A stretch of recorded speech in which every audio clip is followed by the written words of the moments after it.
You are not born into holiness, you are born into debt, hierarchy, and a world where suffering is so common people start calling it normal. God is everywhere in your life, mostly because power has found that eternity is excellent leverage against hungry people. Your future is already shrinking before you are old enough to name it. Some men own land, some men work it, and some men get told this arrangement is part of divine order. Convenient theology. This is your first real lesson. Violence becomes much easier to admire once somebody blesses it properly. Fear of hell and hunger on earth make an efficient recruitment package. Then the world changes all at once, and suddenly your miserable life is being offered a cosmic upgrade. You are told this will not be ordinary war, this will be holy war, which is war with better marketing and worse restraint. For one dangerous moment, meaning feels available. You do not know it yet, but your whole life is about to become faith, hunger, steel, and a very long road to disillusionment. The speech is everything people needed to hear: salvation, purpose, forgiveness, and a chance to turn misery into destiny. It is one of history's great sales pitches. Leave home, risk death, and maybe God personally approves the paperwork. Just like that, your identity changes. Not because you became holy, but because everyone agreed to call you holy while armed. At home, they call it a sacrifice, mostly because terrible decision with spiritual branding sounds less noble. Nobody involved is as ready as they pretend to be, which is ideal when planning a multi-year armed pilgrimage across continents.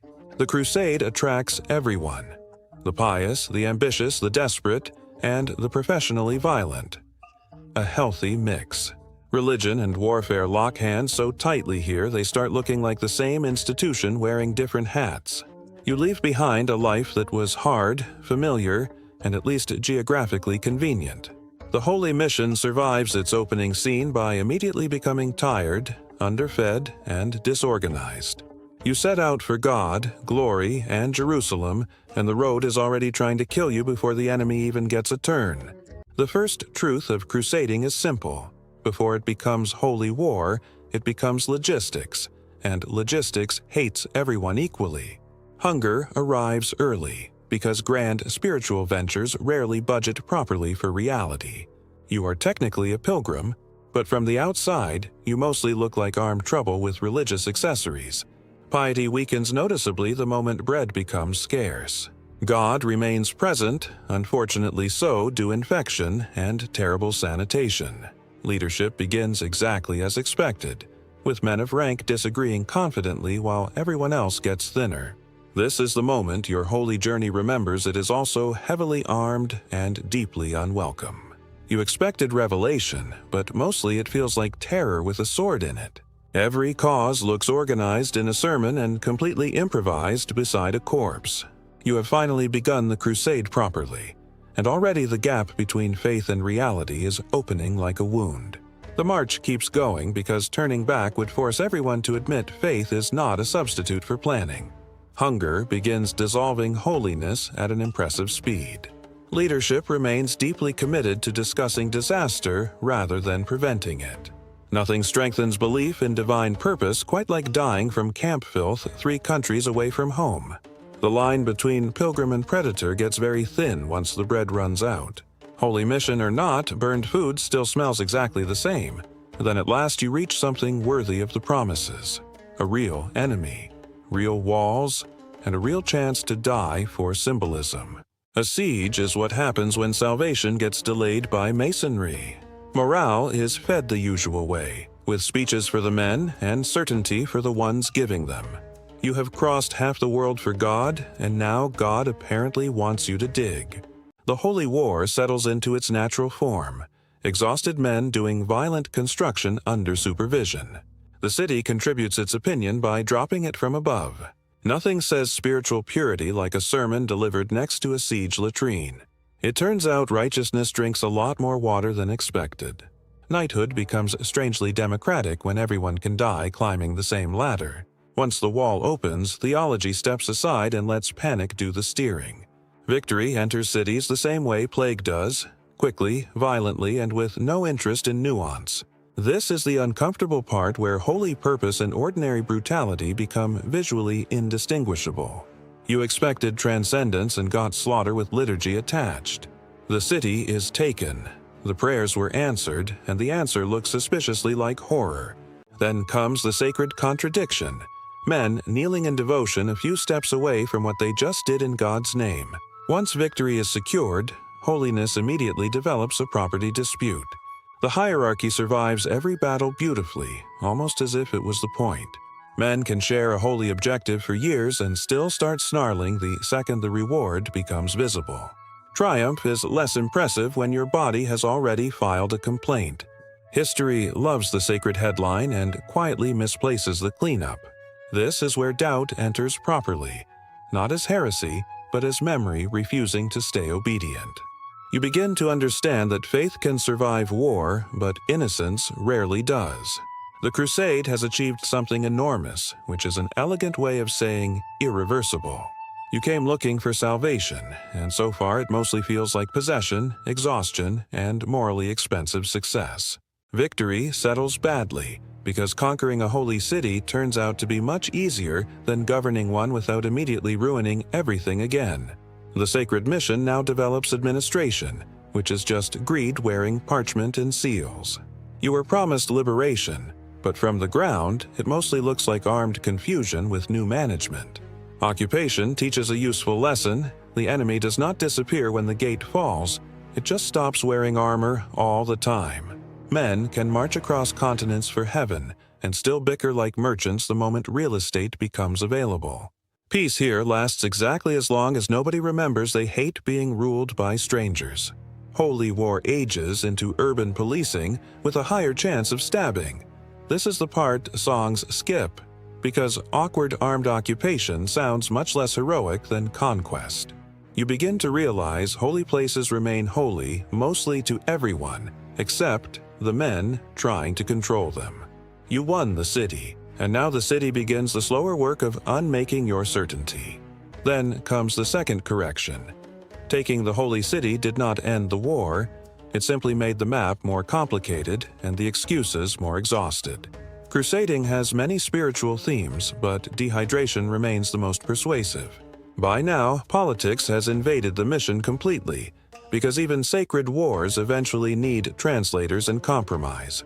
Another castle, another wall, another group of men absolutely convinced God prefers their paperwork. No battlefield becomes more righteous because everyone is overheating. By this point, experience makes you effective in the saddest possible way. Violence has become familiar enough to stop announcing itself. Then comes the usual aristocratic miracle. Poor coordination appearing exactly when the body count is ready.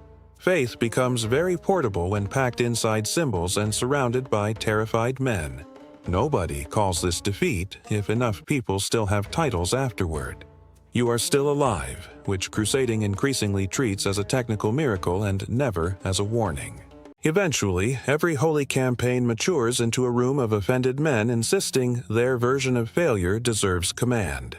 The mission has layers, which is a polite way of saying everyone wants something different and calls it divine alignment. Once men stop winning cleanly, they begin auditing each other's souls. This is where the structure shows its wiring: salvation above, negotiation below, and blood connecting the floors.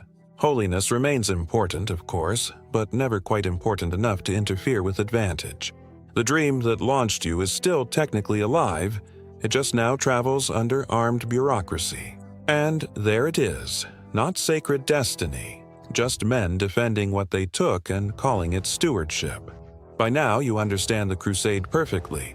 Faith started the engine, but power took the reins a long time ago. You are still wearing the cross, but now you know exactly how much politics fits underneath it. Battle legend usually means everyone involved is about to suffer on a scale large enough to sound meaningful later. Religion arrives right on time to reassure dehydrated men that the heat and death fit neatly into a divine plan. By now, inspiration has lost some shine, but habit still works beautifully. Nobody on this field lacks conviction, which is one of history's least comforting patterns. Battle starts suddenly, loudly, and with immediate proof that planning was optimistic. From a distance, it looks glorious. From inside, it feels like being shaken inside a metal coffin on an angry animal. This is now function, your body doing what survival trained it to do before your soul can object. Even holy banners look nervous when the line starts folding. From the ground, it mostly looks like thirst, panic, and expensive failure. You came to win heaven by force, and instead got an education in how fast certainty burns under open sky. After defeat, holiness becomes quieter, partly from grief and partly from dehydration. Rank survives the battlefield with admirable dedication, even when dignity does not. Nothing unites leaders like losing badly and immediately needing a more elegant, guilty party. The sacred mission now resembles an especially angry accounting session. Defeat changes the sound of a city. Every footstep suddenly starts asking whether all this can actually be held. Sacred space gets very practical once enough bodies are bleeding inside it.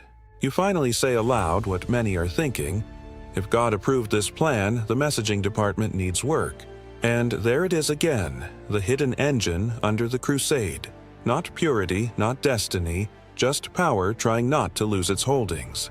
The cross still hangs on your chest, but now it weighs like administration.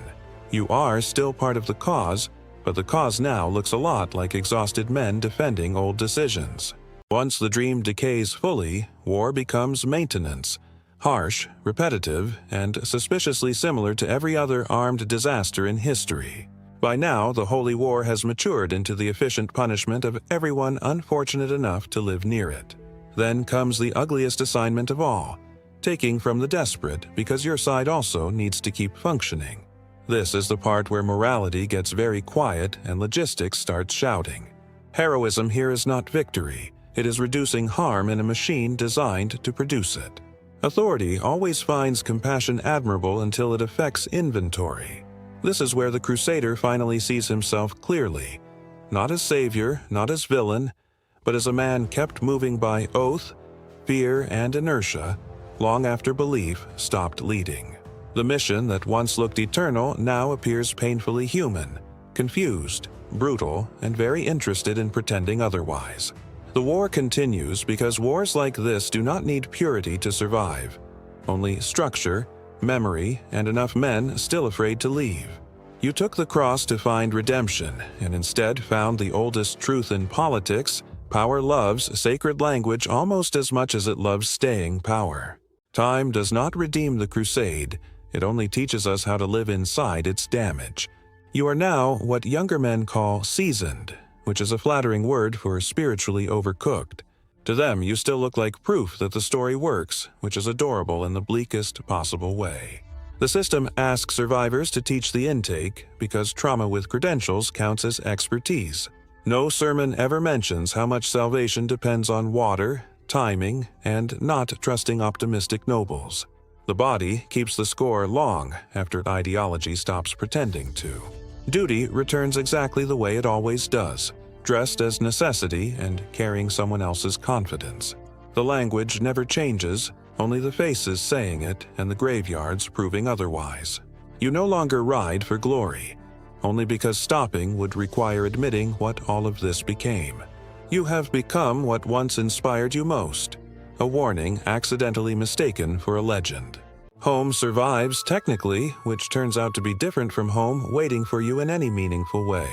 Reunions are awkward when everyone expected a redeemed warrior and got a tired instrument with opinions. Peace is much harder than battle when your entire nervous system still expects trumpets, alarms, and betrayal. They hear the shine because they were spared the smell. Memory resists propaganda once it has carried enough bodies. The crusade comes home inside you because apparently distance was never the problem. Institutions adore veterans most once their stories have been edited into something useful. Nothing is more unnerving than seeing your own mistake marketed fresh to people who still think conviction is protection. Truth ages badly in rooms designed for inspiration. You made it back with faith, scars, and survival, and somehow survival is the least explanatory part. Age arrives with excellent timing, just as the world begins pretending your generation's suffering was all part of a coherent legacy. The body becomes an archive nobody asked to read and cannot stop consulting. Then comes the final insult. The cause survives beautifully by becoming even more political than before. History starts editing early whenever the raw version smells inconvenient. Nothing improves a war story faster than removing most of the war. Survivors rarely agree on meaning, only on the weather, the hunger, and who probably got them into trouble. The objects endure beautifully, which is more than can be said for the men who dragged them across continents. The myth keeps improving while the actual man keeps hurting. A very efficient arrangement for everyone except you. So, what were you really? Pilgrim, invader, protector, murderer, believer, fool, or just another body told that violence becomes holy? If the slogan is expensive enough, you spent your whole life under the cross, and now even the cross looks like something men learn to invoice. Strength leaves first, certainty second, and all you are left with is memory and a body still complaining on behalf of history. They still wear belief like fresh armor, which is charming right up until reality begins sharpening itself on them. From far away, it almost looks noble again, which is how the trap keeps recruiting. There it is, the timeless question asked by people who still think stories and consequences share a bed. You could tell him about the panic, the rotting camps, and the cities where prayer and slaughter use the same streets. But systems survive because even their survivors learn how to edit gently for the next generation. By now, prayer is no longer about victory, only about arranging your past into something your conscience can coexist with. Death looks extremely dignified once sculptors have had time to remove the fear. One by one, men like you are sanded down into lineage, posture, and useful decoration. You are no longer living the crusade, you are being prepared for the myth of it. In the end, there is no final charge, just a body that has finally stopped cooperating with ideology. Religion arrives at the finish line to tidy up what a lifetime of power and violence left behind. Dying men are expected to become philosophers on demand, a cruel burden to place on failing lungs. Maybe you remember sermons, sieges, or faces that never stopped walking beside you after the bodies fell. The equipment is ready for remembrance, polished into innocence the owner never got to enjoy. And that is how it ends. Not as legend, but as silence with witnesses and very tired symbols. Then comes the ritual. Institutions process death best once it has been arranged into ceremony. By now, the editing is underway. The fear disappears first, then the doubt, then the truth. The real man goes into the earth. The acceptable version stays above it in polished calm. You are dead now, which means history is finally free to admire you comfortably. History removes the smell, the heat, and most of the blood until violence becomes heritage. The legend improves with every retelling. The dead are bad at filing corrections. Here, nobody starves or panics. Nobody sees how quickly holiness learns bookkeeping. Reality survives in fragments which memory politely tucks behind the tapestry. The trap resets. Romance always recruits more efficiently than truth. The person disappears, then the doubt. What remains is a costume called conviction. Every generation polishes the image. It's easier to inherit than honest memory. Costumes and maps change, but power never loses its taste for holy branding. What were you? Pilgrim, weapon, or just a body taught that violence is righteous? You lived for the cross, and the world repaid you by turning it into a beautiful lie.